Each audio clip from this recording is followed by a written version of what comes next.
Every single school day, millions of kids across America start their morning with the same 31 words. It's this foundational ritual, right? Deeply ingrained in our public schools. But what happens when a student, for their own reasons, decides to stay seated? What if they just choose to be silent? Well, you might think the answer is simple, but as we're about to find out, it gets complicated fast. All right, so let's see how this actually plays out in the real world. We're going to look at the stories of two high school students, and we'll start with a young woman named India Landry down in Texas. So India Landry, she wasn't just, being a rebellious teenager. There was a reason for her silent protest. She was actually inspired by NFL player Colin Kaepernick. For her, she explained, that flag just didn't represent liberty and justice for all, and she felt like what was happening in the country didn't match up with the words of the pledge.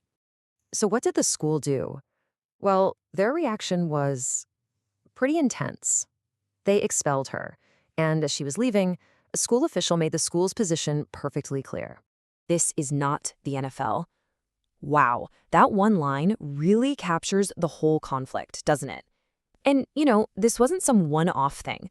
A very similar story unfolded down in Florida for a student named Cameron Fraser. He'd actually stopped saying the pledge way back in 6th grade. But when he refused to stand in his high school math class, he was escorted out by an assistant principal and a school police officer.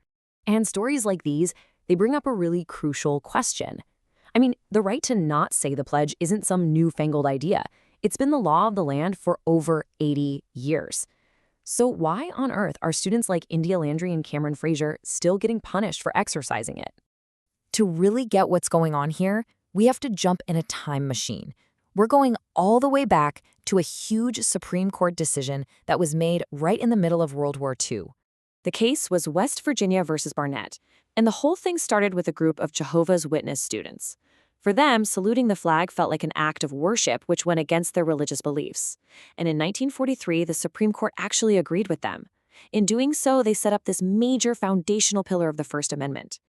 This case basically carved a really important idea into American law.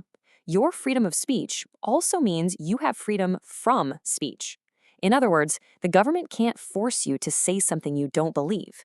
It's a legal concept called compelled speech, and this case put a stop to it. And you have to hear the way the court talked about this. It's really beautiful, actually. Justice Robert Jackson wrote that this principle is the fixed star in our constitutional constellation. Think about that, a fixed star. An unshakable idea that no official, no matter how powerful or insignificant, gets to tell you what to believe or what to say. Okay, so if the law is that clear, a fixed star even, and it's been around for decades, what is going on today?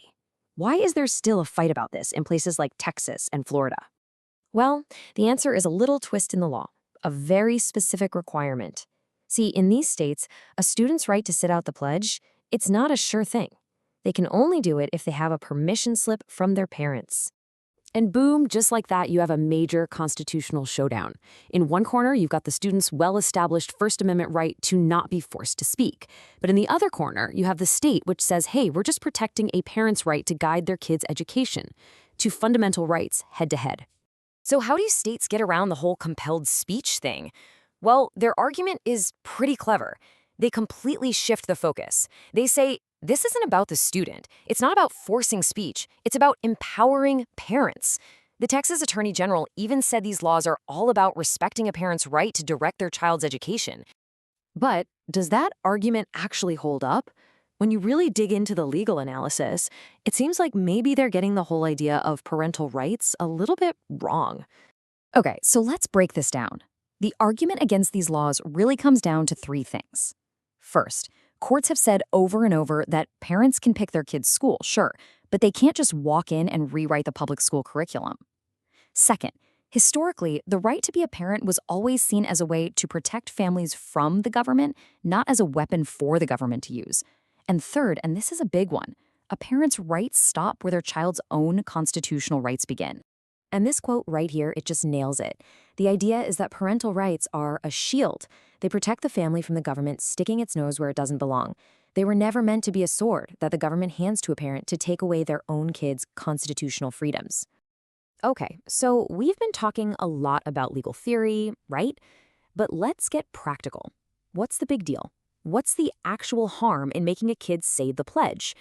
Well, turns out forcing them to do it can really damage some key ideas that our democracy is built on. The source material points to 3 specific ways this causes harm. Let's walk through them. First up, it messes with what's called the marketplace of ideas.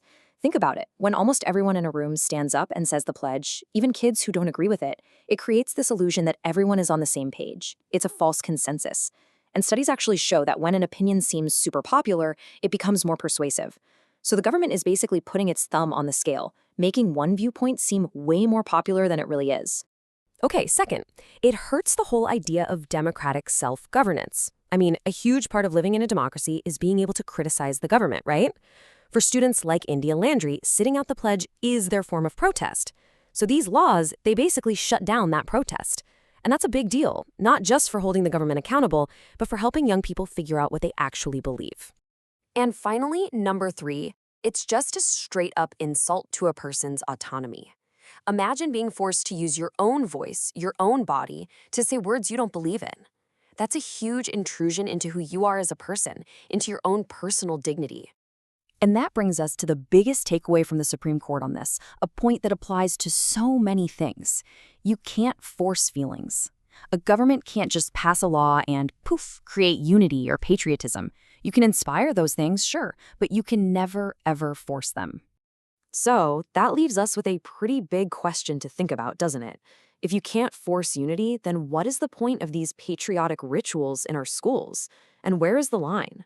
How do we teach kids about civic duty while still protecting that fixed star, that fundamental right for every single one of us to think for ourselves?